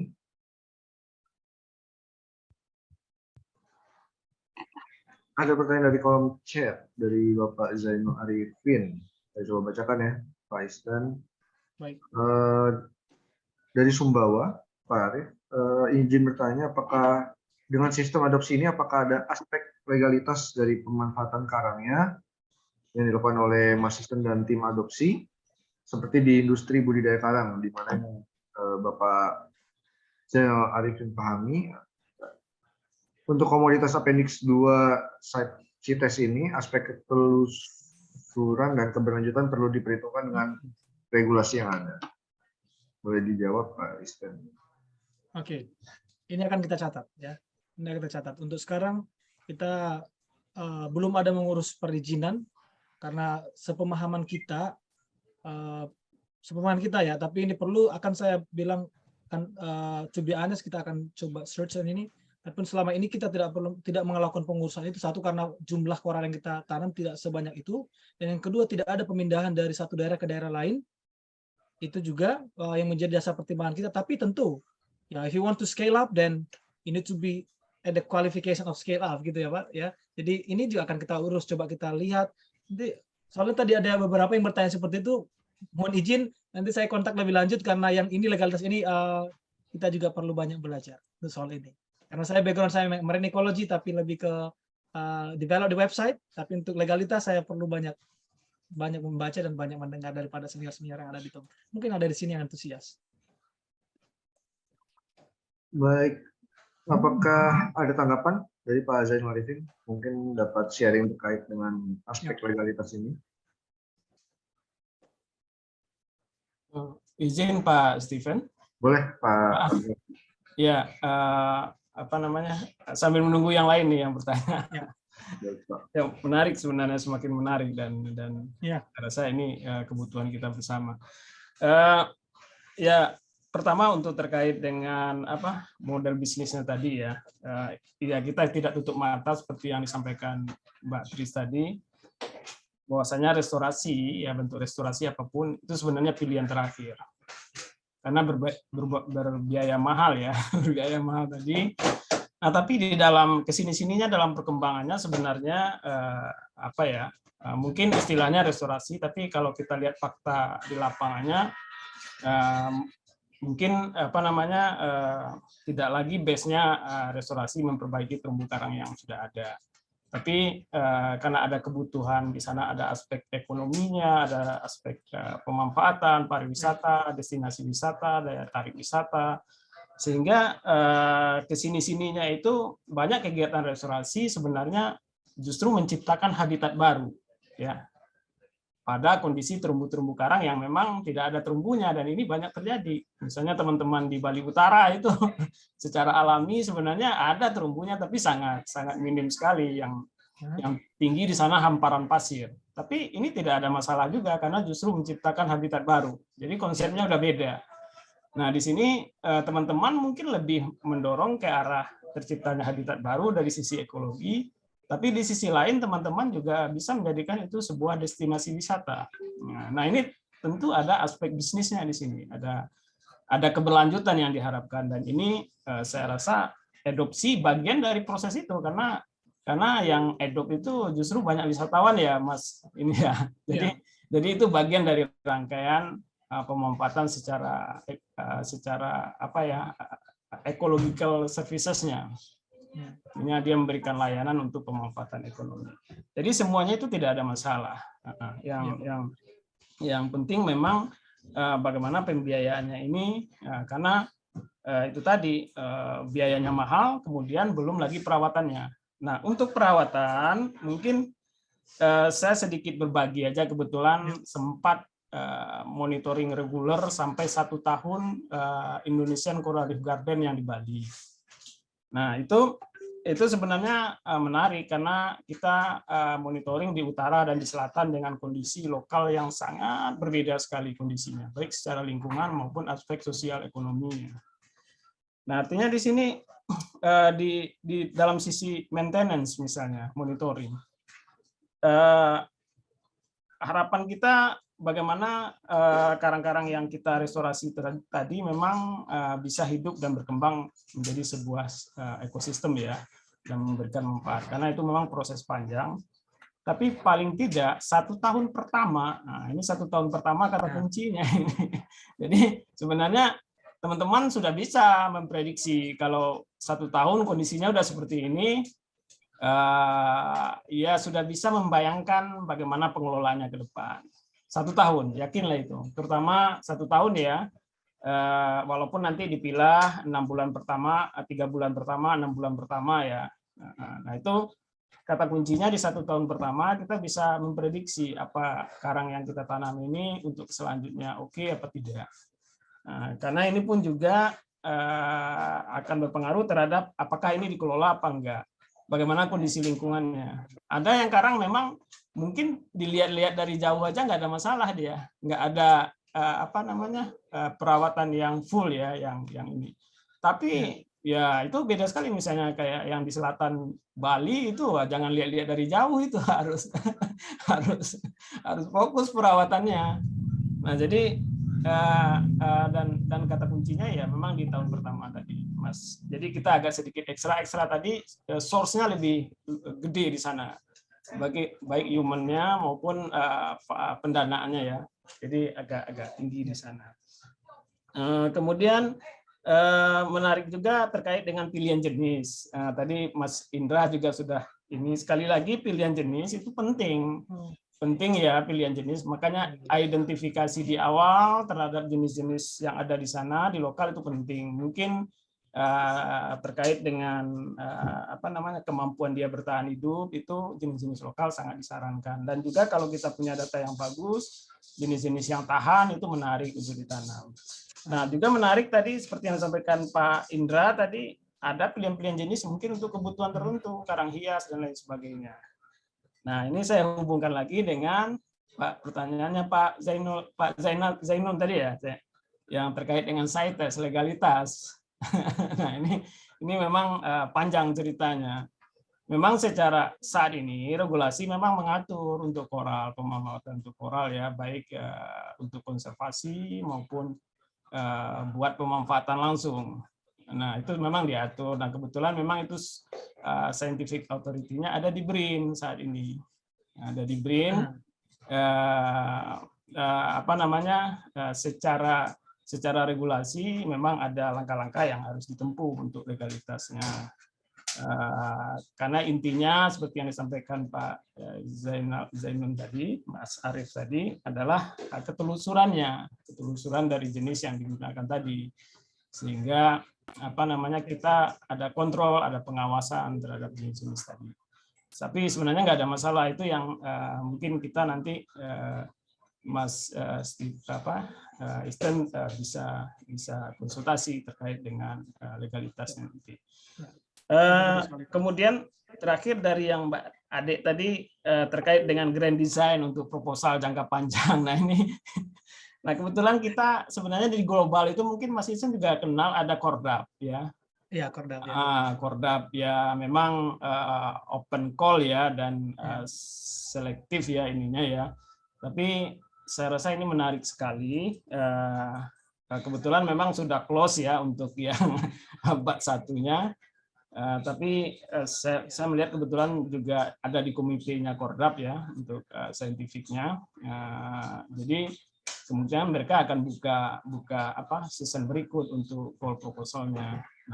Nah, mereka sangat concern sekali dengan materi ini terkait restorasi ini dan ada pendekatan seperti ini luar biasa. Saya yakin ya tinggal kita ngikutin guideline proposalnya aja. Ini sangat ini sekali akomodir sekali. Kira-kira itu tambahnya, Mas Isten, Mas Pak Solikin, terima kasih banyak mengambil waktunya ini. Terima kasih Pak Bram, Bapak. Kita sharing di sini. Ya. Baik, benar sekali Pak. Untuk yang ya kita akan sangat-sangat looking into the discussion masalah legalitas karena memang ya kita hidup di Indonesia dan rules-nya itu yang wajib harus diikutin begitu, dan kita missing dengan itu dan kita akan coba find out how to make it works. Untuk yang tadi juga menarik, saya mau sharing bahwa 2 minggu lalu kita sharing dengan GFCR, Global Fund for Coral Reefs, dan mereka bilang akan nge-featuring kita untuk salah satu marketplace di mana dengan desain yang mirip e-commerce tapi tujuan untuk tujuan untuk konservasi.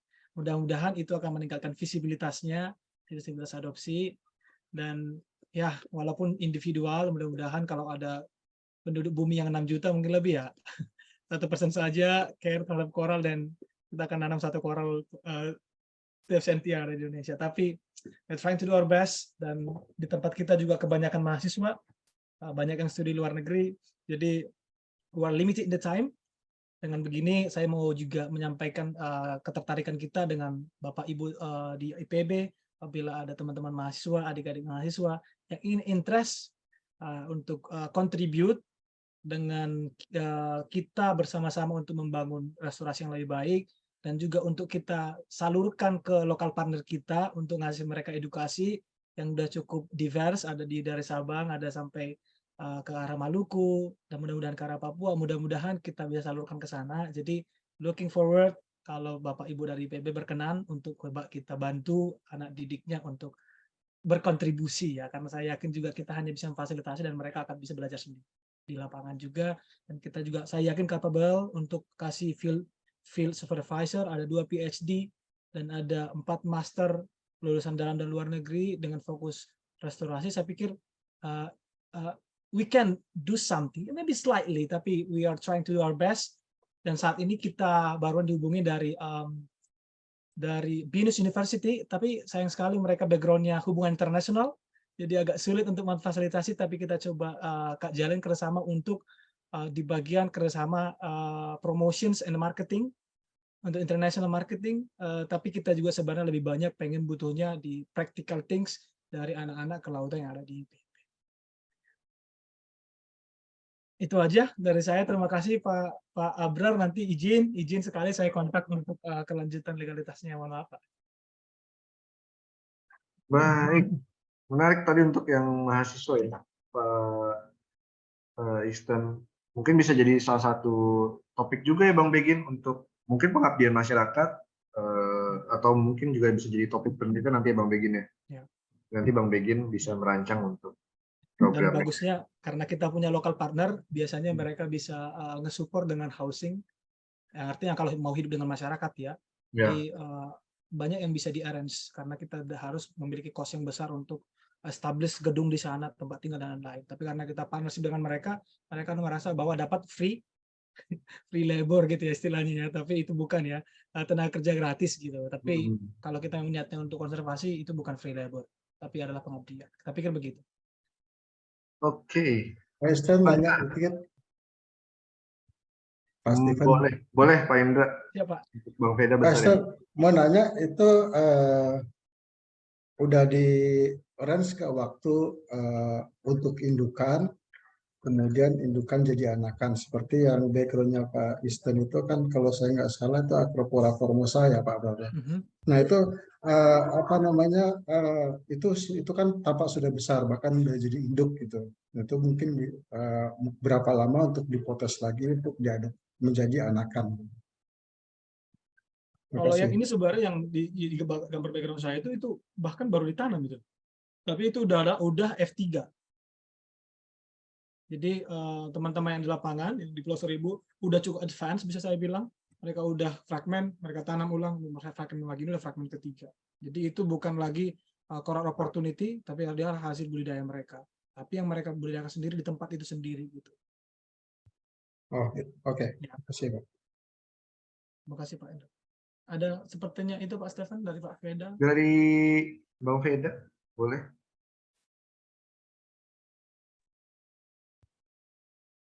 Ya, terima kasih. Salam kenal, Pak Isten ya. Ya, Pak. Saya tertarik dengan bisnis modelnya adopsi ini sebenarnya. Dan kebetulan pada bermunculan semua ya. Ada Mas Indra, ada Mbak Ade, Bang Ofri, Abrar, para pelaku-pelaku yang sudah lama berkecimpung.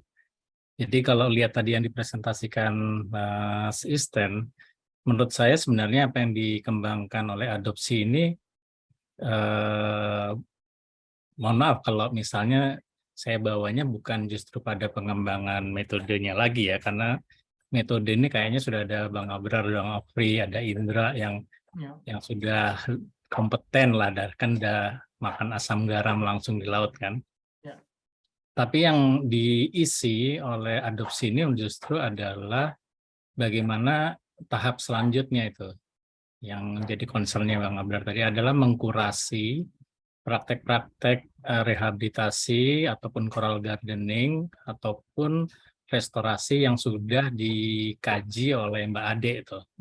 Jadi kan dari distribusi sebaran yang ada dari kajian itu kan menunjukkan ada yang berjalan baik dengan kurang dari 10% walaupun dia dimonitor, tapi ada yang juga terbengkelai atau tidak dimonitor gitu ya.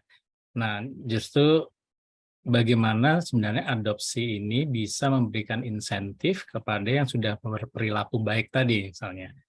Jadi untuk lokasi-lokasi yang memang sudah mempraktekkan atau secara konsisten melakukan monitoring, mungkin perlu diprofilkan tuh asisten di platform yang dikembangkan oleh adopsi ini. Sehingga kalau misalnya saya tertarik untuk berkontribusi kepada lokasi-lokasi yang memang sudah konsisten, nah yang perlu dibantu asisten itu adalah memprofilkan apa yang terjadi di situ. Karena kadang-kadang kan publikasinya yang monitoring baik itu ada di jurnal gitu ya. Sementara orang awam nggak ada yang punya akses ke jurnal tuh. Nah, justru platform-platform yang friendly user yang dikembangkan adopsi ini mungkin justru lebih komunikatif. Kalau misalnya tadi ditambahkan, kan tadi sudah dilihat ya dari peta sebarannya dikembangkan oleh kajiannya Mbak Adi itu didetailin lagi tuh mana lokasi-lokasi yang melakukan monitoring secara baik, kemudian diundang juga pelaku-pelakunya untuk memberikan foto-foto terkini gitu ya, kalau mungkin ada dokumentasinya, sehingga adopsi bisa menjadi platform selain untuk mendukung yang tadi yang baru-baru ini yang sekarang jadi prototipe-nya, tapi juga bisa menjadi kanal untuk mendukung upaya-upaya yang sudah lebih long term bahkan sudah teruji itu ya karena melakukan monitoring secara konsisten.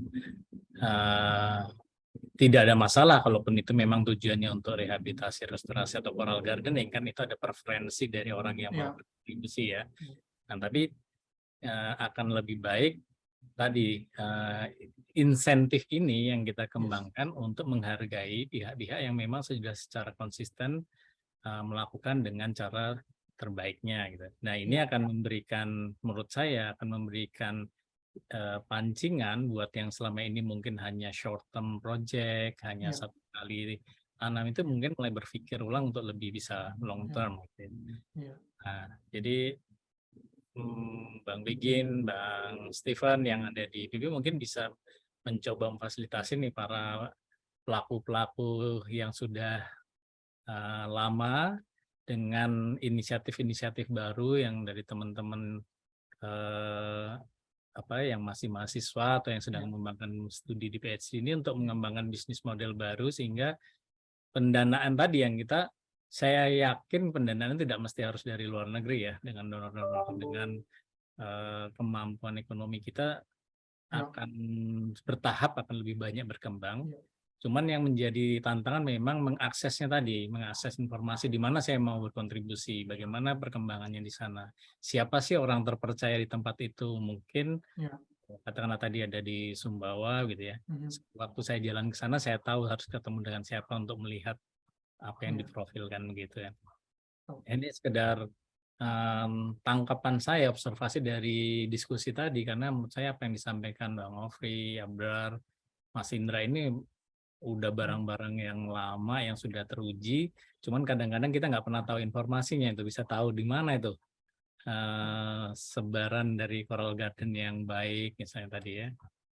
Sampai di situ dulu mungkin. Ya, terima kasih Pak Veda, itu luar biasa dan itu juga akan menginspirasi kita untuk melakukan perbaikan. Tapi yang kita tangkap dari bagaimana YouTube bisa berkembang, bagaimana Instagram bisa berkembang, bagaimana TikTok bisa berkembang karena user base. Karena usernya sendiri yang desain produknya. Jadi itu juga yang coba kita lihat di adopsi apakah bisa dilakukan.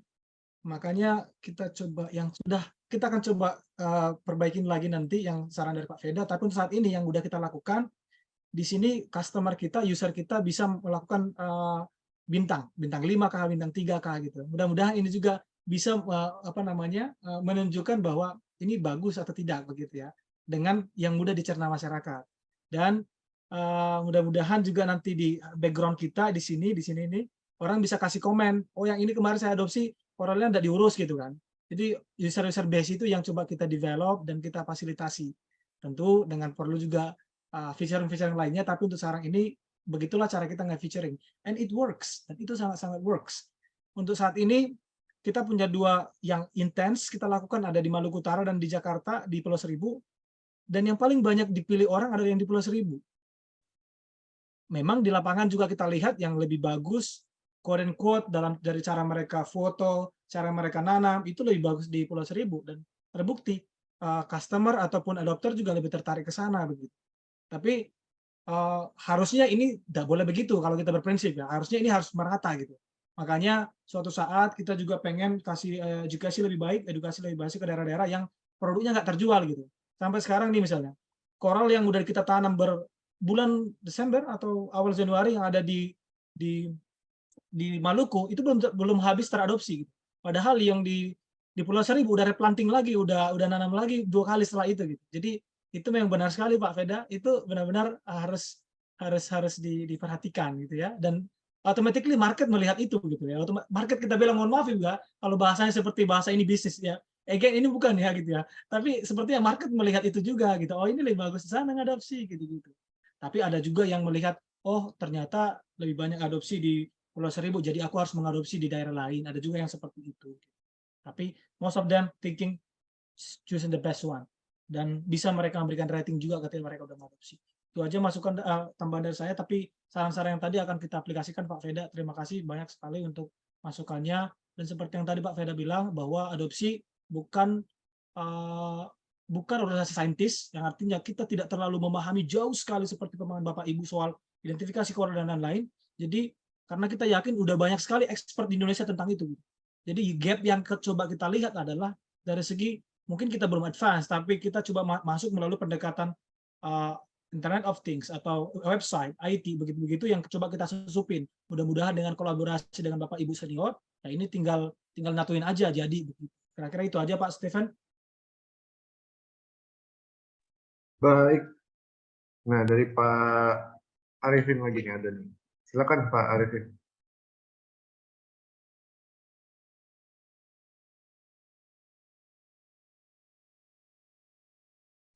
Pak Arifin.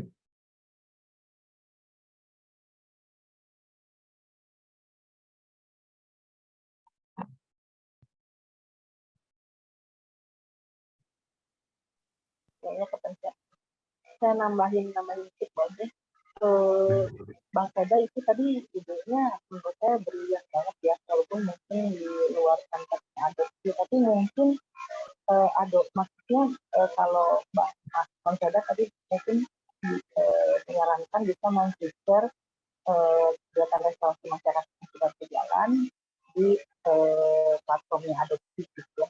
Jadi misalnya adopt a community misalnya gitu ya, jadi the entire community yang kayak gitu ya, jadi help the community gitu. Karena ada beberapa komunitas yang memang sudah luar biasa sekali gitu ya, nanti mungkin kita bisa connect ya, seperti yang di Gilimantra itu gila-gilaan lah mereka tuh, keren banget gitu ya, karena mereka volunteer dan benar-benar diurusin banget. Terus yang di Bali Utara sih udah terkenal banget ya, dan udah banyak juga yang bekerja di situ, tapi kan maksudnya mereka juga pasti akan selalu membutuhkan dana, seperti yang di Gilimantra itu mereka volunteer gitu, nggak ada, mereka nggak punya akses ke pendanaan sama sekali gitu ya. Jadi itu mungkin yang bisa di-channeling ya oleh adopsi gitu ya. Jadi kalian juga udah halfway through gitu, jadi tidak usah mengedukasi masyarakat lagi, karena rata-rata masyarakat ini adalah anggota masyarakat yang sudah sama KKP, very well trained gitu ya, dan mereka tahu paham betul tentang biologi dan segala macam. Jadi kalian juga jadi marketplace yang nggak usah mendidik masyarakatnya langsung, tapi juga in certain cases sudah memanfaatkan network yang sudah ada dan sudah berjalan. Ya, karena mereka sama sekali nggak ada akses ke pendanaan. Ya. Jadi level adopsinya di sini gitu ya, ada yang cadangan atau misalnya entire community di help untuk restorasi gitu ya. Biasa kita sudah ID, tapi Bang Seda actually yang tadi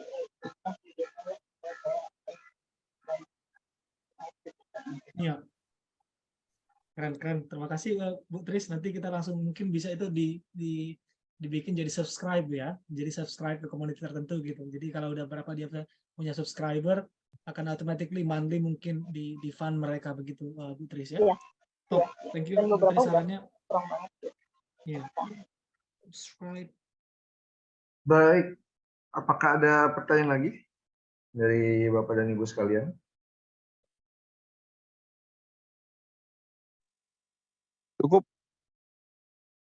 Cukup? Kalau tidak ada lagi, boleh kita foto dulu Bang Begin atau gimana? Boleh. Baik, Bapak Ibu yang masih standby mungkin bisa on cam ya. Kita coba take a picture sebelum menyudahi skors pada hari ini. Apakah ada lagi yang oke, baik. Ada lagi kah? Oke, kalau nggak ada saya capture ya untuk screen-nya. Oh, ada dari Pak Zainul Arifin nih. Tadi sepertinya terakhir ya Pak. Mohon maaf tadi agak gangguan, mau ini aja sih sedikit ke Mas Esten boleh Pak? Iya Pak. Ngobrol aja. Mau nanya aja sih Mas Esten, kalau dari platform yang dibuat itu berpeluang nggak sih, misal kayak sekarang ini di NTB itu kan lagi banyak tuh orang-orang yang lagi suka buat akuarium air laut gitu modelnya. Nah kita teman-teman itu sudah mulai kayak membuat kayak mikro atau makro frag ya dibilang gitu, kayak frag-frag kecil gitu. Nah dari platform yang dibuat Mas Istin itu berpeluang nggak kalau itu dikolaborasikan, nanti mungkin hasil frag yang berhasil dari teman-teman itu bisa dirilis ke alam dengan program-program yang Mas Istin buat di platformnya kayak gitu. Jadi kerjasama, jadi menjual memasarkan atau mengembalikan ke alam dengan platform yang Mas Esin buat dari hobiis marine tank yang ada ya. Itu sih paling Mas Esin nanyain itu aja. Makasih Pak. Jawabannya sangat berpeluang. Itu hanya tinggal menambahkan satu produk baru, misalnya adopt a tank gitu kan. Jadi orang bisa ngadopsi tank yang bisa dimanfaatkan untuk tujuan rilis ke nature gitu ya. Tapi untuk adopt a tank untuk tujuan akuarium tidak bisa, kita tidak sarankan ke sana. Tapi untuk tujuan nurturing tapi yang aquarium dengan microfragmentation tadi ya sangat-sangat possible. And again kita coba drifting ke seperti yang udah terjadi dengan konsep marketplace, bahwa ketika ada users yang tertarik dengan itu, it works. But when there's no users, we need to educate. Tapi tetap tidak ada berarti it works. It doesn't work, gitu kan? Tapi yang kita lihat di platform yang sama di luar negeri, yang udah banyak juga orang yang mau untuk ngebantu untuk ngadopsi tank. Padahal tanknya itu belum dipakai untuk tujuan hias, gitu. Tapi ada orang yang mau gitu. Makanya aneh-aneh kadang-kadang luar negeri ya. Tapi kalau di sini orang masih fokus untuk ayo kita bantu untuk restorasi, kembalikan ke nature. Tapi kalau konsep seperti yang bilang Pak Jainul bilang, ya tentu iya gitu kan. Kalau memang mereka targetnya adalah giving back to nature, tapi caranya microfragmentation mungkin yang dibilang ya seperti itu, aku yakin sangat possible. We can really talk about it after this, Pak Arif. Ya. Bagaimana Pak Arif? Cukup kah? Masih di mute, Pak. Masih di mute, Pak Arif. Pak Arif masih mute. Masih di mute. Host bisa unmute.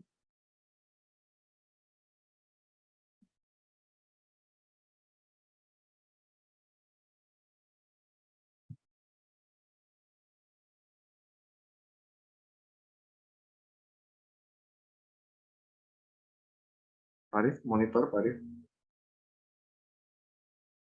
Masih Ya, di mute. Nah. Oh ya. Iya paling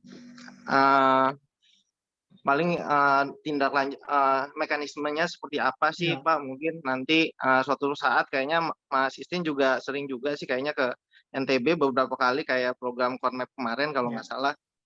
Mungkin kapan-kapan bisa sharing-sharing seperti apa mekanismenya, nanti mungkin bisa kita kembangkan di NTB karena memang udah mulai banyak sih yang mulai buat makrofrag ya. Cuman kan dalam kondisi memang udah optimal, udah dalam jumlah banyak, teman-teman juga bingung nih dikemanakan gitu kan. Karena hobiis juga kan pasti akan update terus dengan jenis-jenisnya ketika sudah berhasil seperti itu. Makasih Mas Istin. Siap Pak Arifin, terima kasih. Again, untuk sekarang kita masih very new one, jadi kita nggak bisa promise much. Dan kita juga sedang mengembangkan visibilitas, kita juga nggak terlalu banyak janji, tapi ketika itu kita bersedia untuk masukkan itu ke website kita, tapi untuk banyak atau tidaknya yang adopsi, yang mau nge-fund itu, really give it to market, gitu, Pak Arifin. Baik. Terima kasih untuk Pak Arif pertanyaannya dan Pak Istan tanggapannya juga. Bapak Ibu, sebelum kita menyudahi akan skors pada sore hari ini, kita foto bersama dulu. Mari kita on cam lagi.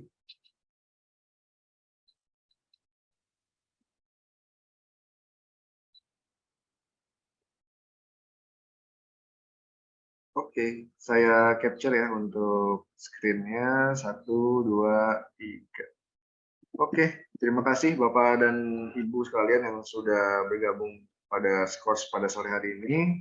Terima kasih juga Pak Istin Suenotamba selaku narasumber pada sore hari ini. Semoga ilmu yang diberikan dapat bermanfaat bagi kita semua dan masukan-masukan dari Bapak Ibu juga sangat baik tadi ya untuk perkembangan adopsi ke depannya. Semoga adopsi semakin sukses ke depan. Akhir kata saya Steve Solikin izin undur diri Bapak dan Ibu untuk skors pada sore hari ini.